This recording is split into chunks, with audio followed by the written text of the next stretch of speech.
Coucou les filles, aujourd'hui on va faire une nouvelle recette. En fait il s'agit d'une recette comme presque d'habitude turque. Pour ce on va faire des beureks. Pour cela on a besoin du pâte filou. C'est comme ça, elle se présente comme ça ou sous n'importe quelle forme. En tout cas moi je l'ai acheté dans un magasin turc en Belgique. Car en France, j'ai cherché pendant un bon moment, mais j'ai pas trouvé. Mais en tout cas, je l'ai trouvé dans un magasin turc. Voilà, qui se présente comme ça. Et en fait, c'est pas la même chose que la pâte feuilletée, juste pour dire, en fait. C'est une pâte un peu spéciale. Et on a besoin du persil,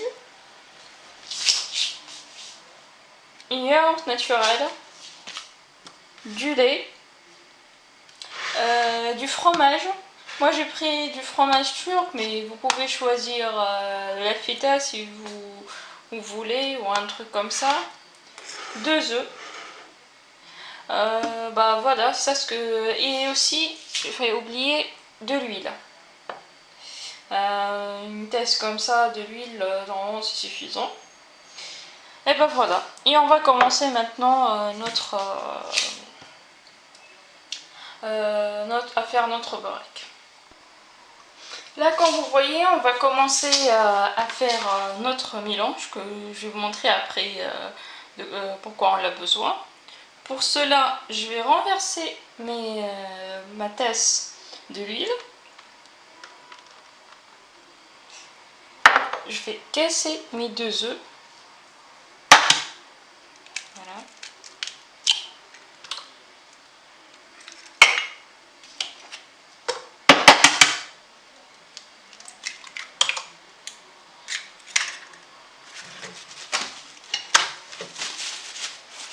Et je vais mettre mon yaourt.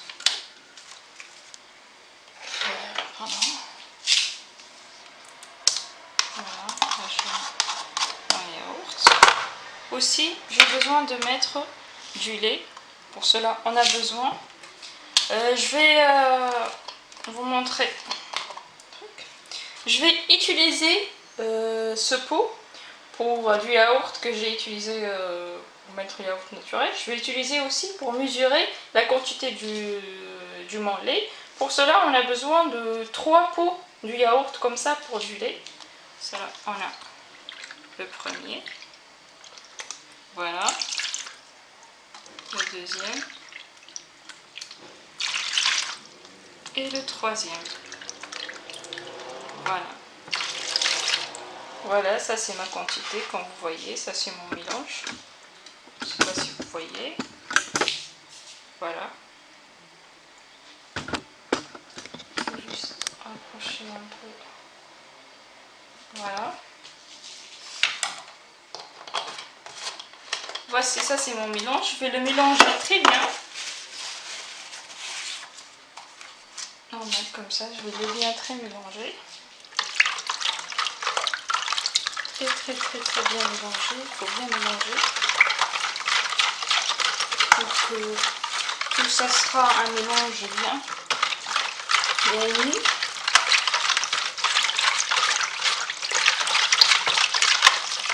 Je mélange encore.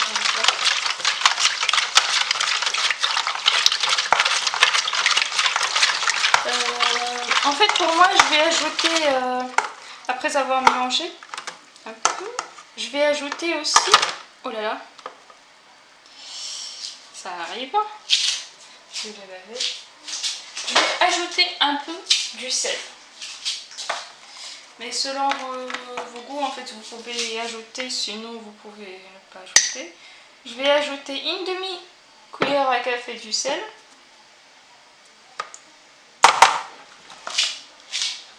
Et je vais mélanger le tout.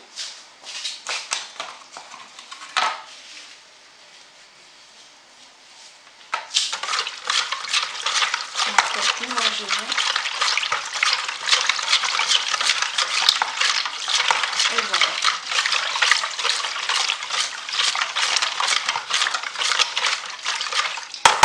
Et voilà notre mélange. Voilà, après avoir préparé mon mélange, je l'ai laissé à côté. Maintenant, je vais commencer à préparer ce que je vais mettre dans le burek. Pour moi, j'ai dit que j'ai choisi de faire du burek avec du fromage et du persil. Mais vous pouvez mettre, selon votre goût, de la viande hachée ou bien des pommes de terre ou ce que vous voulez. D'accord, moi j'ai choisi, comme j'ai dit, du fromage. Pour cela, je vais écraser. J'ai pris en fait le fromage que j'ai, le pot que je vais montrer au début du vidéo. Il se présente du 5 grandes rondelles comme ça du fromage. Moi j'ai pris 2, c'est déjà suffisant. Et je vais commencer à écraser.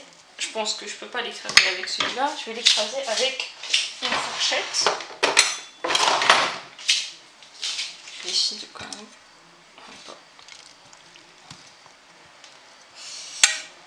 Il est un peu assez dur, mais je vais l'écraser.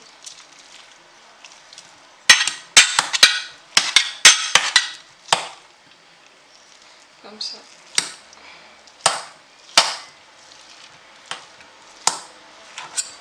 Voilà. Il faut bien écraser le fromage.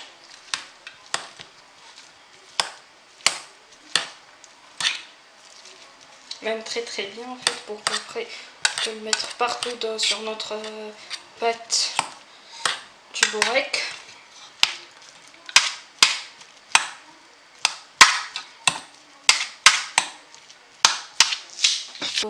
Très bien, même comme vous voyez, c'est notre fromage.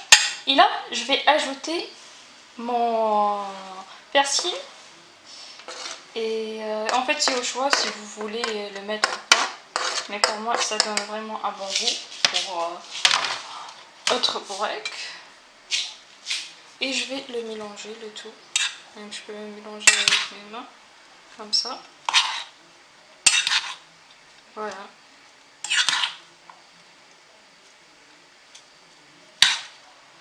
Voilà. Ça c'est mon fromage qui est mélangé. Ça c'est le mélange qu'on va le mettre dans notre burek. Après avoir aussi préparé le mélange que je vais le mettre dans mon burek, qui était le fromage et le persil, là voilà, comme vous voyez ici, ma pâte à filo. En fait, il faudrait, oui, c'est mieux, que dès que vous le sortez de congélateur ou bien de votre frigo, vous la laissez un peu refroidir, car sinon si elle est vraiment gelée, elle va se casser, car elle est vraiment une pâte très fine. Du coup, il faut vraiment faire attention. Et moi, je l'ai sorti du frigo, je l'ai laissé pendant une trentaine de minutes. Et là, je vais commencer à vous montrer comment je vais faire. Pour cela, moi, j'ai un plat du four qui est rond, alors que les pâtes, ils sont carrés. Du coup, je vais essayer de les mettre un surposé sur l'autre. Je vais diviser ma pâte à filo sur 2. Mais ce que je peux vous dire aussi, il existe en fait des pâtes à filo qui sont sous forme ronde. Mais moi j'ai pas trouvé, franchement j'ai trouvé que celui-là. Du coup j'ai dit pas, c'est pas grave, je peux le mettre quand même, ça va rien faire. Mais voilà. Là je vais commencer, je vais vous montrer. Voilà, j'ai déjà ma pâte à filo qui est déjà...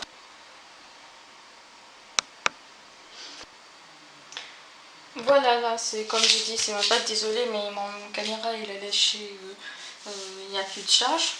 Voilà, ça c'est ma pâte. Je vais l'imbiber dans le mélange que j'ai fait. En fait, je vais juste faire une tout petit peu de... Voilà, j'ai coupé, comme vous voyez ici, mes petits pâtes filo en deux. En fait, elle était une grande pâte, mais je l'ai coupée en deux car mon plat, elle est un tout petit. En plus elle est rond. Et maintenant voilà, juste vous faisiez gaffe car vraiment c'est une pâte qui est trop fragile, ça peut vite fait déchirer. Là je vais mettre comme vous voyez ici, mon mélange. Avant tout je vais mettre un tout petit peu du mélange que j'ai fait. Je vais le mettre comme ça dans la... Je vais prendre et je vais essayer de l'étaler partout dans mon plat. Si vous voyez comme ça, voilà. Voilà. Et après là, je vais prendre ma pâte et je vais l'imbiber ici dans mon mélange. Ça craint rien, vous le bien imbiber. Et après vous le prenez, vous faites gaffe bien sûr, et vous le mettez dans votre récipient. Juste, vous faites toujours gaffe pour que ça ne se déchire pas. Voilà, je le mets comme ça.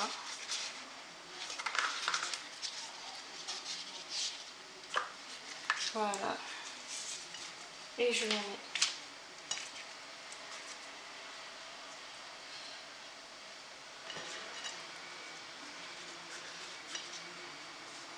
Comme vous voyez dans mon plat, comme ça. Et ainsi de suite, vous faisiez ça. Voyez, voici mon plat. J'essaie à faire partout. Je vais faire 2-3 couches.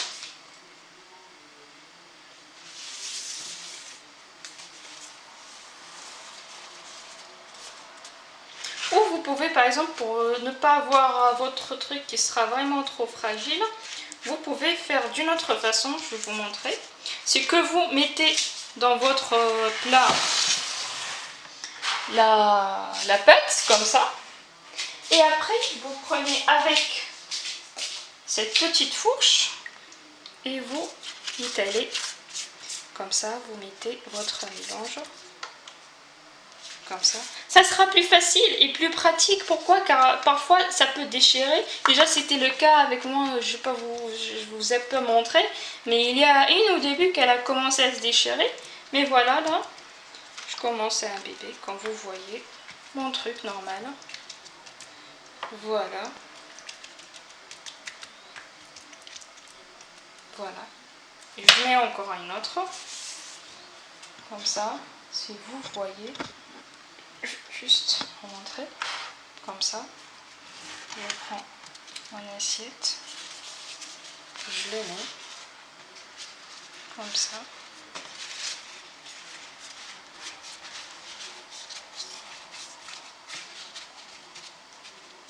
je mets encore de mon mélange,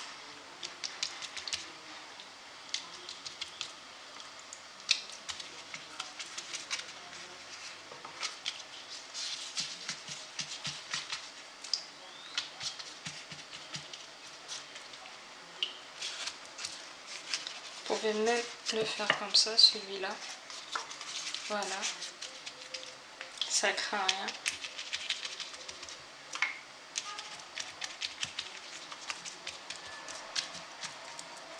Voilà, je mets un autre, comme ça.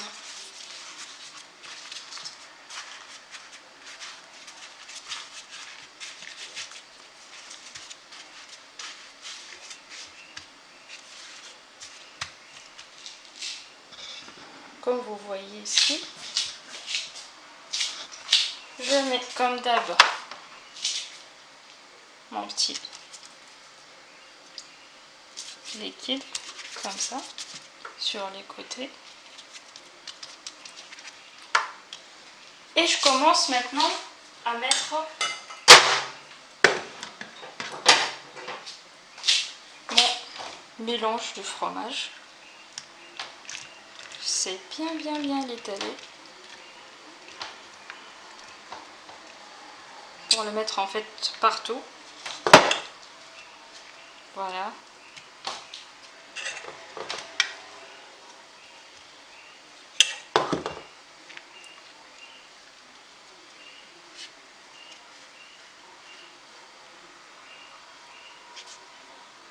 Voilà. Et je commence à recouvrir encore comme tout à l'heure. Je mets une deuxième couche comme ça. Désolée, j'ai pas une grande place, mais bon, ça va. Je mets et l'autre. Comme ça.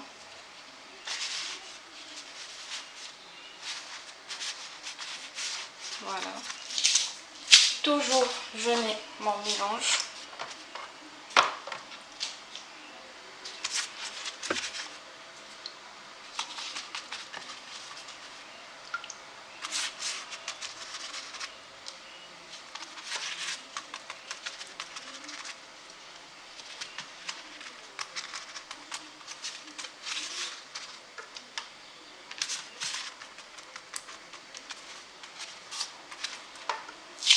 J'ajoute une autre couche. Voilà.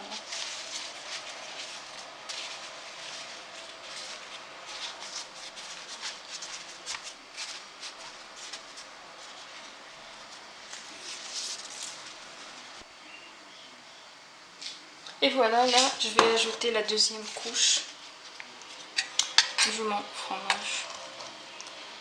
Je vais mettre partout, comme ça.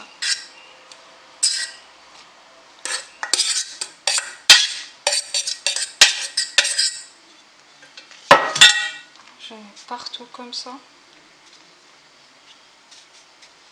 Et voilà, ça j'ai mis comme ça mon mélange. Et je vais après commencer à le recouvrir.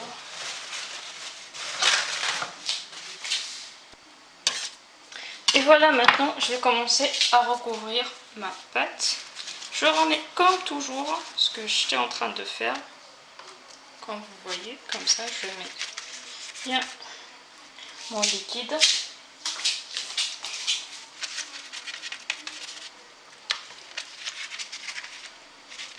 Partout, partout, partout.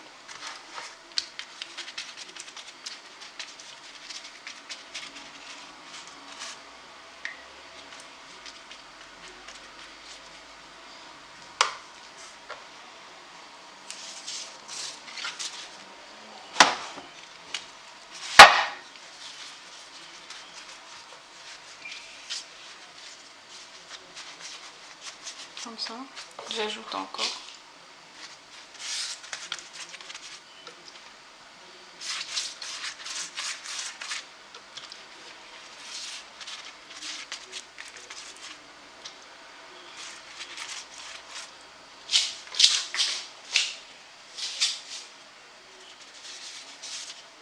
Je peux même commencer à le faire comme ça maintenant, que ça ferme bien.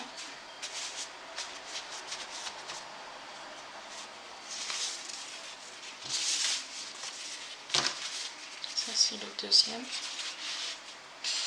que je vais mettre de cette façon.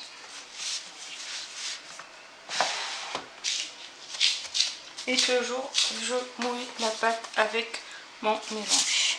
Pardon.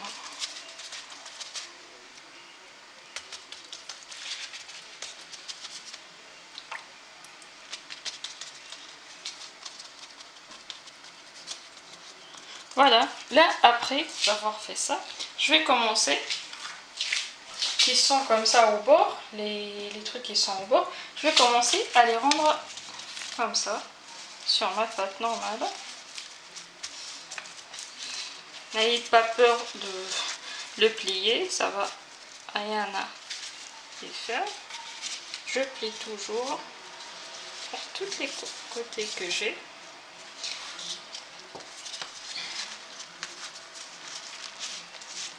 Voilà, et je ferme de tous les côtés comme ça, comme vous voyez.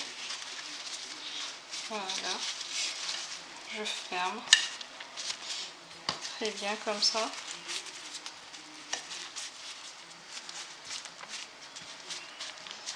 Voilà, je le ferme très bien comme ça et je mouille encore comme d'hab. Je vais mettre mon liquide.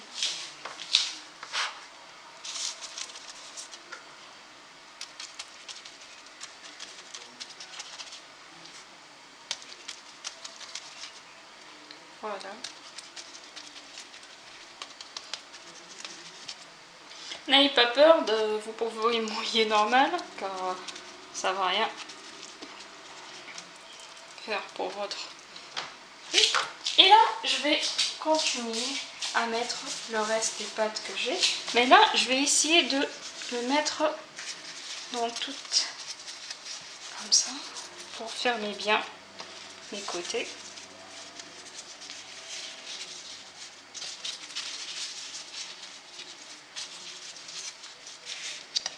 Voilà.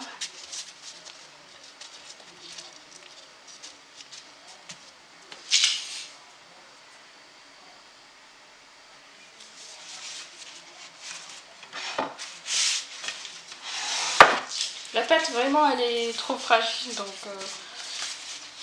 quand vous la coupez ou un truc comme ça, ou juste vous faisiez gaffe. À part ça, le reste, vous n'allez pas avoir peur. Voilà. Là, très bien. Voilà. Je la recouvre très bien. Toujours, je mets mon liquide sur la pâte que j'ai. Vous pouvez aller, hein, comme j'ai dit, ça va pas faire.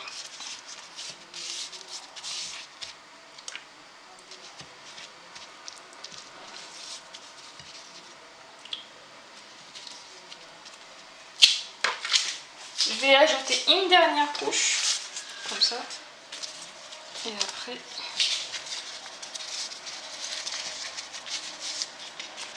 comme je vous ai montré. Voilà, après avoir recouvert mes bourrecs, comme ça avec la pâte. Là, comme ça, je vais commencer à les couper pour des petits morceaux.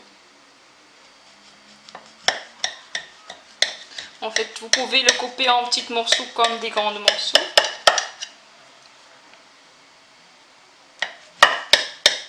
Comme ça. Voilà.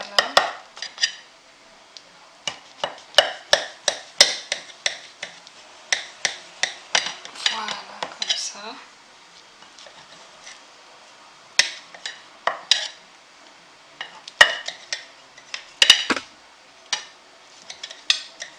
Voilà. Vous pouvez aussi les couper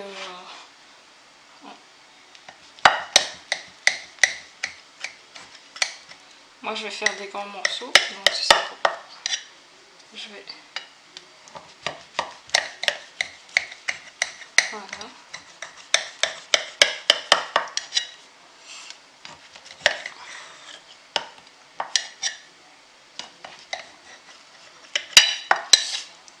Et après avoir coupé mes beurrés comme ça, je vais ajouter une quantité de mon liquide, ce qu'il me reste de liquide, ou si c'était beaucoup le liquide, je peux aller. Je vais ajouter cette bol là de liquide. Ne vous inquiétez pas, il va absorber après.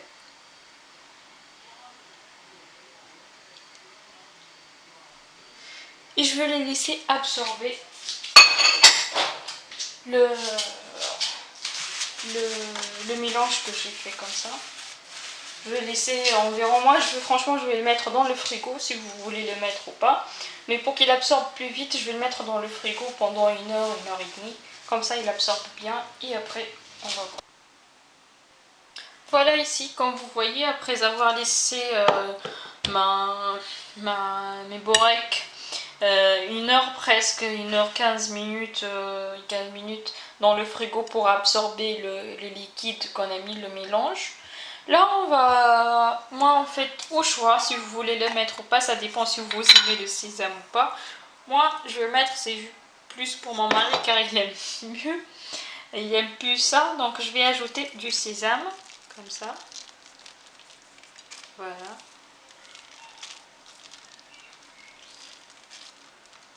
Partout.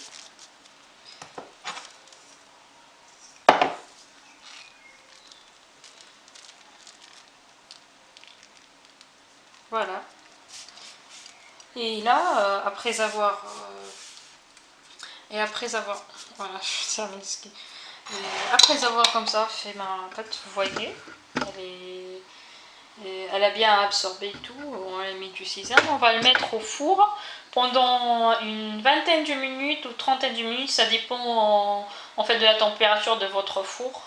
Et voilà. Et voilà, après avoir sorti mes beureks du four, j'ai mis un torchon que je l'ai mouillé. Je l'ai mis directement sur mes beureks. Comme ça, c'est pour laisser, ils vont absorber l'eau et comme ça, ils vont rester pour qu'ils soient pas durs. Voilà. J'enlève ce qui était comme sésame. Et voilà mes beureks.